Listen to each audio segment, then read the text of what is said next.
Hello, welcome back to my channel. আজকে হলো আমাদের তারাপীঠের দ্বিতীয় দিন। আর এখন আমরা যাচ্ছি এখানে যেই সাইট সিনগুলো আছে সেইখানে ঘুরতে।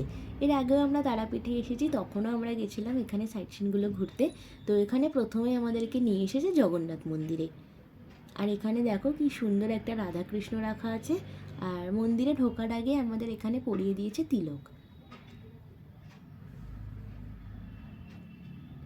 আর এইখানে মন্দিরের ভিতরে কোনো ফোন অ্যালাউ নেই।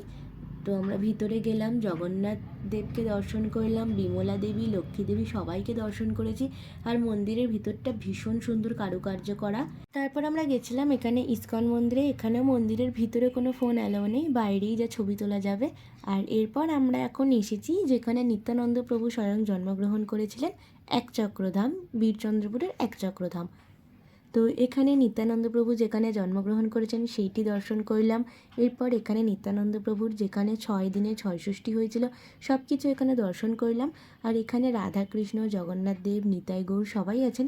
সবাইকে এত সুন্দর এখানে অঙ্গরাগ করেছে, ভীষণ সুন্দর লাগছিল দেখতে। আর এরপর আমরা এসেছি জলাশয়েতে, যেটি নিত্যানন্দ প্রভু নিজে সৃষ্টি করেছিলেন। তো এখানে লেখা আছে এই জলাশয়টি সম্পর্কে, কেন এই জলাশয়টি উনি সৃষ্টি করেছিলেন।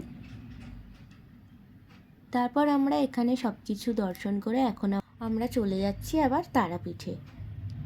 তো এরপর আমরা টোটো করে চলে এলাম আবার তারাপীঠে। আর তারপর এখানে এসে খেয়ে নিলাম আখের রস। আর এখন আমরা যাচ্ছি প্রসাদ খেতে। তো এখানে এসে তারপর আমরা খেয়ে নিলাম মায়ের প্রসাদ। আর তারপর আমরা চলে গেছিলাম তারাপীঠ মহাশ্মশানে।